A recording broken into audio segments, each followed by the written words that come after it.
I'm Carl Kim. I'm a professor of urban and regional planning at the University of Hawaii, director of our graduate certificate program in disaster management and humanitarian assistance, and then the director of the National Disaster Preparedness Training Center.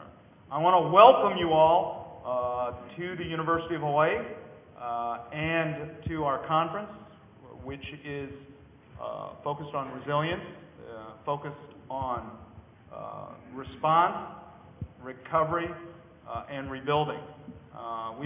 We have a great panel of speakers for the whole day today, and we have a lot going on this week. This is the start of our Summer Disaster Institute. We have a number of training courses that we are delivering this week. I'll try not to do so much advertising. There are brochures that are out about that, but if you're interested in taking our training courses, there are still some slots available. What our center does is develop and deliver training courses. We're focused on natural hazards, on coastal communities, on the special needs and challenges and lessons of islands, territories, and remote, isolated places. This conference actually is not just our conference. We have a huge number of co-sponsors, and I want to acknowledge them at the beginning. In addition to the National Disaster Preparedness Training Center, I want to acknowledge PRIMO, the Pacific Risk Management Ohana, Hawaii State Civil Defense, the COE at Tripler for Disaster Management and Humanitarian Assistance, the Asia Pacific Center for Security Studies, PICTER, the Pacific International Center for High Technology Research, the Pacific Disaster Center, and then, of course, the University of Hawaii and the UH-PACOM partnership. So we have lots of folks. We had no problem filling this room. And in fact, we have overflow rooms. And this event is being webcast as well, too, for those who couldn't get in. Anyway, today what we have is a full slate of interesting speakers and topics. Our emphasis really is on resilience. And when we think about resilience, we think about 3 or 4 different dimensions. The first is that capacity or ability to absorb a shock, that we are prepared or we can prevent bad things from happening. We also want to be able to recover quickly. And so the morning session is really focused on recovery. Fast recovery, effective relief really hastens the process of building back the community. And a big part of what we're focused on during the afternoon sessions is about recovery planning and how we can rebuild our communities after really catastrophic events occur. So with that, what I would like to do is tell you that we have many different topics that will be covered. Some are going to be covered at the high level, at the 30,000-foot level. Other topics are going to be much more at the nitty-gritty level. And I think we have many different ideas, perspectives, disciplines, approaches, and ideas that are all coming together for this conference today. So I hope you have a good time. Our first opening speaker is Colonel Phil Meade, who's the interim director of the COE, the Center on Excellence for Disaster Management and Humanitarian Assistance at Tripler Hospital. He's been stationed all over the world, and he's been in Germany, Kuwait, Iraq, Korea, and I think in the country of Texas as well too. And Phil is actually the co-chair with me of the Disaster Management Humanitarian Assistance Subgroup of the UHCOE partnership, and it's a real pleasure to work with him and welcome him to this conference. Colonel Meade.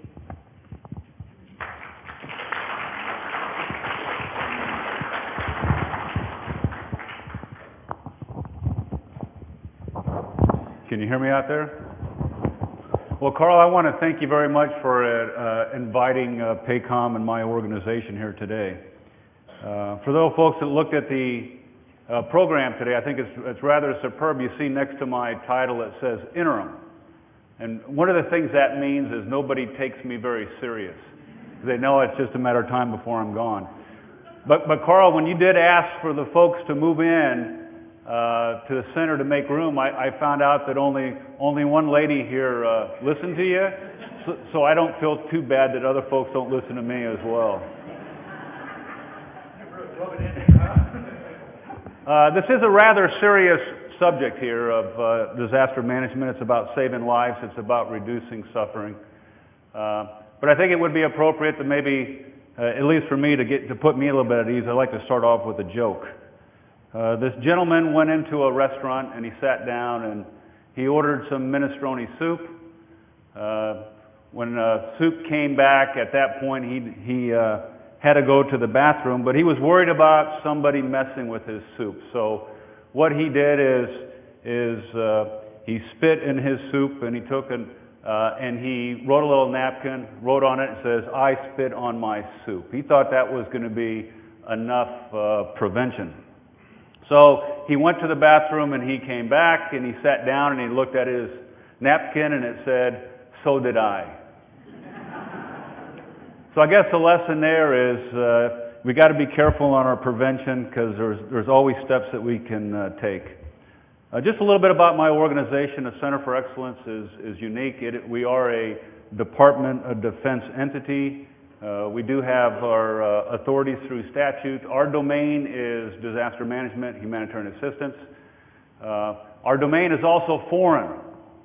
We run various programs mainly in South and Southeast Asia, and our future will bring us into Central Asia and EUCOM as we support both CENTCOM and EUCOM, I believe, in FY13 and beyond. Now, to help me with a few short remarks, because Carl is monitoring how long I'm up here, is I'd just like to see a show of hands how many students we have here, please. And if you're from, and how many architects do we have here today? Just a few? School of Architects? Thank you very much. How many first responders do we have here? 1, 2, 3, 4, a few first responders. What I'd like to do is, since our domain, Department of Defense, Department of Defense, when we get asked through the State Department channels to support a foreign humanitarian operation, we are primarily in the response phase of that. So I'd like to target some of my comments on response, and I see that's a good portion of today's event. And that is, I attended a course that was actually sponsored by General Leaf and his team in Harvard a few weeks ago. Attended some really good lectures, and I'd like to share one of those lectures with you, and that it has to do with response. The way the professor put it was there's 3 different types of disasters. You have a routine disaster, which is maybe referred to as a type 1. You have novel disasters that you've never seen before, and they're type 3s. And then bridging the gap between a routine that we normally see a lot and those novel true crises is an emergent disaster. So what are some of the characteristics between both ends of these spectrums? Well, on the routine side, those are the ones that we see about, we read about, we hear about, we're very familiar. We have laws and statutes in the mitigation phase that help us respond to a routine. We have standing operating procedures and we have frameworks to help us prepare for those, and we run exercises in a preparation phase in order to deal with those routines because that's what we know and understand. And then when we respond to those routines, we are very hierarchical, We are centralized, very clear chain of command because that's how we practice and that's how we operate. But on the other end of the spectrum, what we have are novel or true crises because we've never seen them before. And I think if you go back last year to the Far East earthquake in Japan, what did we see? We saw what ended up being a true crisis. They hadn't seen it, and it quickly overloads. In a true crisis, what occurs is you leverage the templates that you had in in a routine. You leverage what you know, and you have to quickly use that as a point of departure. And you must move from a centralized command and control system for incident command to decentralized. And in a true crisis, what's different is your normal team that you bring together on incident command must be now informed by experts. And where in a routine you have advocacy because everybody knows what they have to do and they advocate for these templated solutions, what you must have is inquiry. You cannot have advocates drive the train on solutions. You must have a culture of inquiry where experts and the rest of the members of the team are able to try to find unique solutions to problems that you have not seen before. Now, in between those, what you have is you have something that is emergent. And I'd like to spend a little bit of time on that because in many crises, you can lose control. It could be a routine disaster with routine solutions, but because the capabilities are not provided appropriately, the event can spin out of control. And when it spins out of control and you lose confidence of the people, they can lose confidence in a municipality, they can lose confidence in a state, then what happens is you start moving into a true crisis. Or it could be that you think it's routine. And then what happens, because you think it's routine, you provide the routine solutions, the standard templates, but it's not. And then as the situation develops and you're not catching it quick enough, and you don't see it happening, you're providing the wrong capability. So much like what a emergent, you trying to get me out of here, Carl? Yes. Wrap it up. Yeah. See, that's Carl. See, he does have authority. He tells me to wrap it up, and I wrap it up. So what I challenge you today as you go through this great forum here that was put together here by the National Disaster Specific Training Center is think about where you are in your preparedness and your ability to respond quickly. Are we always focusing on the routine? Are we spending our time and effort in a routine? And are we able, do we have a culture in our organization to, as we're doing assessments, these running assessments, do we have a culture that welcomes inquiry to help identify when something becomes a true emergency and crisis? And then lastly, have we thought outside of the box? What would be a worst case true crisis? And how prepared are you for that? Or are we just focusing on the routine because that's our comfort zone? What I challenge you to do is think about the other two types and to better prepare, because it's not if they happen, it's when they happen. So Carl, thanks for inviting me here today, and I look forward to participating. Thank you. Thank you, Colonel Meade. Our next speaker is Lieutenant General retired Dan Fig Leaf. He's director of the Asia Pacific Center for Security Studies. He's had a long and distinguished career with the Air Force and served as deputy commander at PACOM and has been a vice president at Northrop Grumman. So with that, I would like to welcome General Leaf. Thanks, Carl.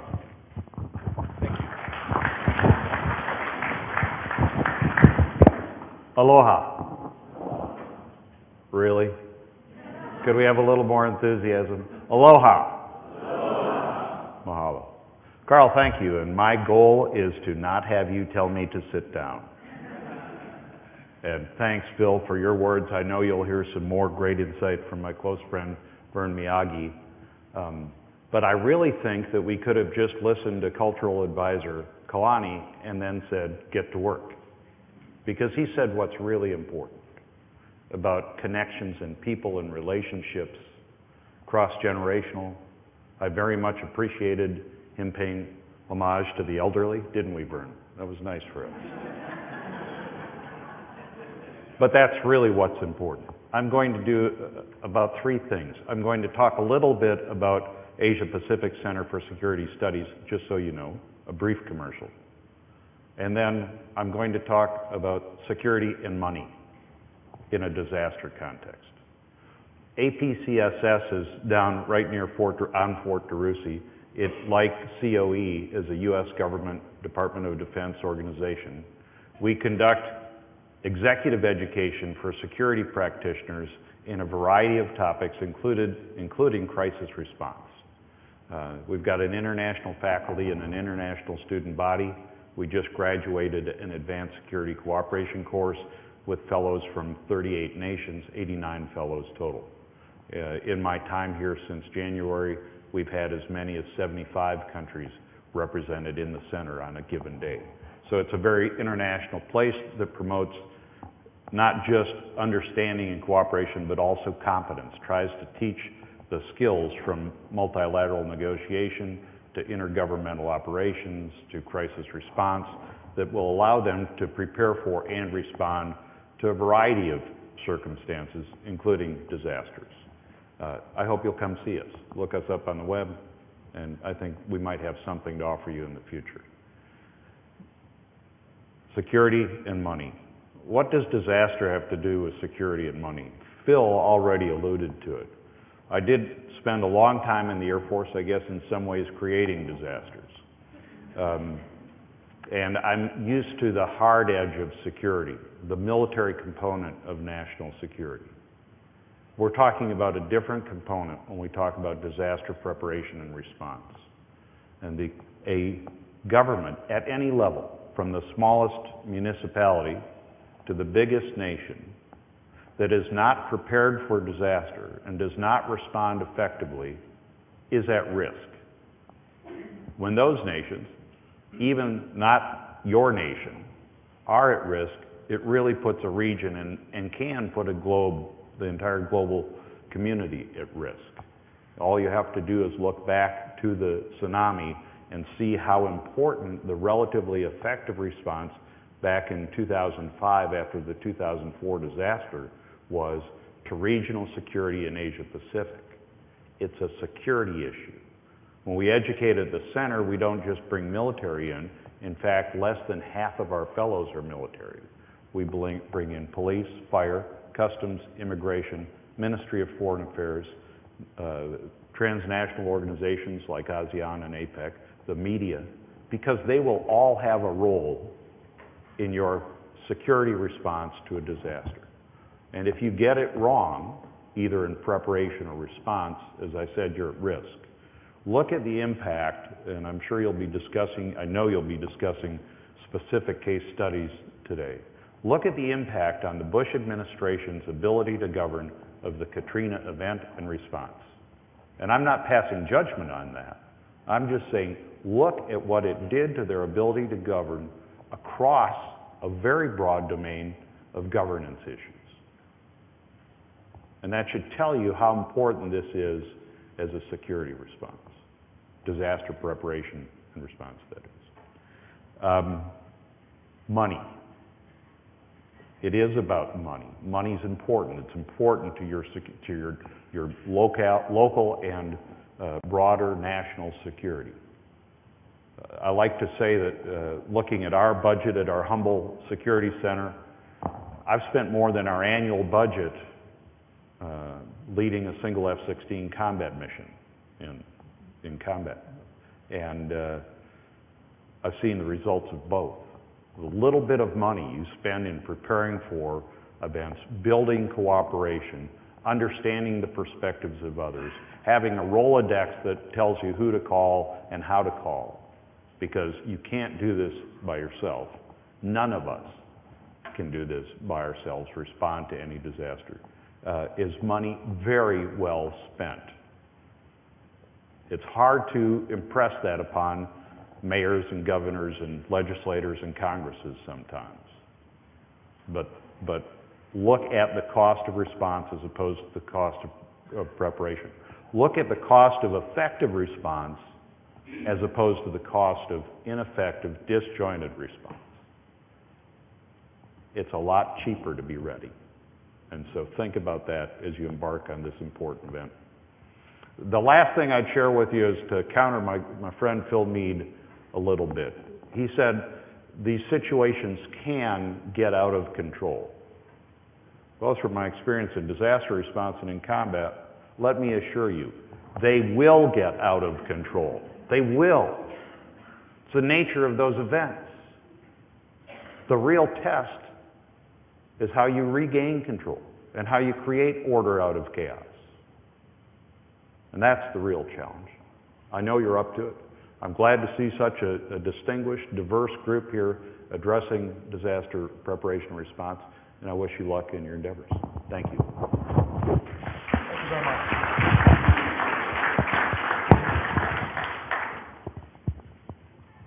Thank you. Our next speaker is actually filling in for Doug Main, the Vice Director of State Civil Defense. Unfortunately, he's not able to be with us today, so Vern Miyagi has stepped forward. I really appreciate that. Vern also has had a distinguished career with the military and has retired from the military, but now is with State Civil Defense. So, Vern?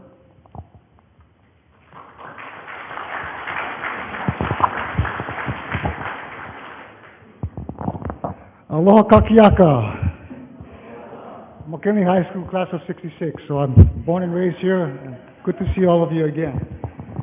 On behalf of Doug Main, he's the new Vice Director of Civil Defense. You'll be seeing him in a lot of events in the future.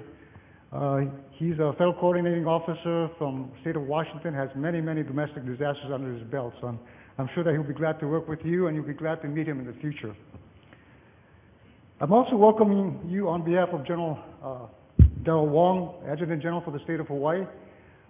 He just lost his mother, and the funeral was just yesterday, so he's taking care of those things. But again, on his behalf, we'd like to welcome all of you to the conference and what you're about to do. We talk about relationships. When we had Hurricane Iniki a while back, that was our 9/11. When we deployed to Kauai, it was not too good because we were there and we said, "Hi, my name is Miyagi. This is what I do. What's your name?" So the relationships were not really established at that time, but we worked through it, and we were able to work and support the county of Kauai as they went through their disaster. But we have to establish the relationships beforehand. The purpose of state civil defense is to coordinate. A lot of times when I was at Pacific Command with General Leaf, I would always say the governor is in charge of all disaster responses. But then that had to be predicated on the fact that for the governor to be in charge, the state had to have this stuff together. They had to know what they were doing, they had to have the relationships established, they had to exercise, and they had to have their plans. And that's a constant ongoing effort that we do now. State Civil Defense's main purpose is to coordinate support to the counties and the people of Hawaii. The counties are the ones in charge on the ground within their counties or within their islands, and State Civil Defense's job is to coordinate first the county support, and if the county gets overwhelmed, then the state support, and if we all get overwhelmed, then we work to the FEMA side and get the national support, and then for the defense coordinating officer, we get the military support. It's a tiered response, and that's the way we respond to the disasters now. Right now, Hawaii, we're going to Makani Pahili 2012. That's the annual hurricane exercise that we do to prepare the state of Hawaii and the counties for hurricane season, which, as you all know, goes from June 1st to November 30th.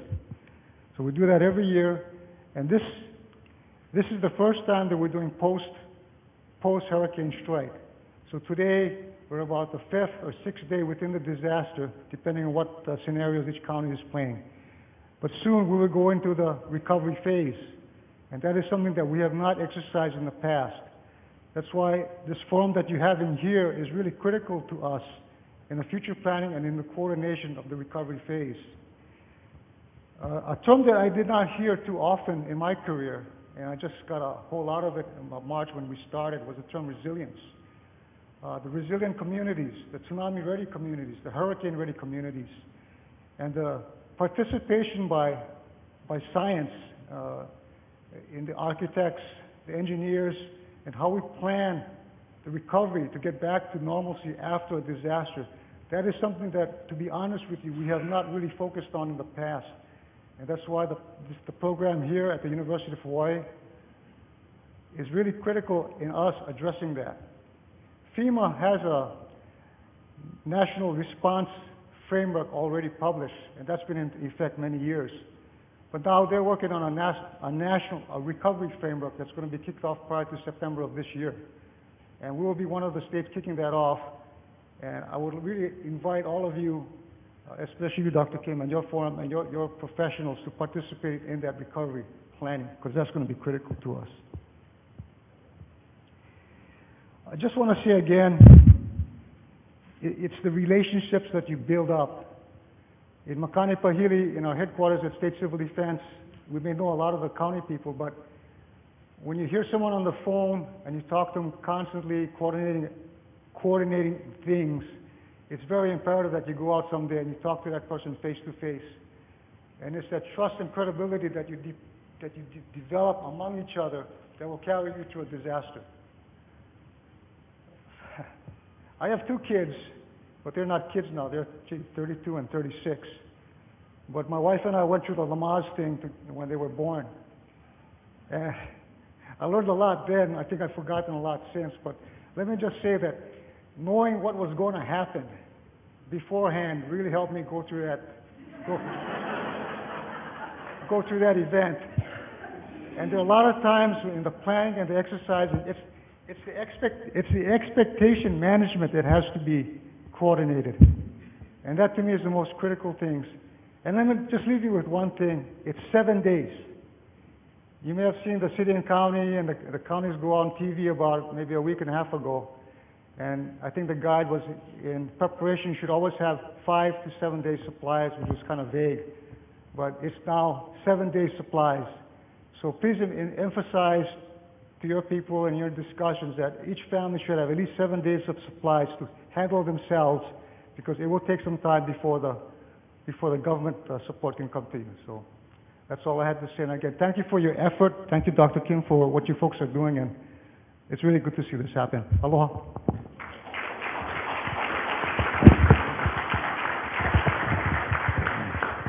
Thank you very much. And I would again like to thank our opening speakers and welcome you all to the University of Hawaii and our conference.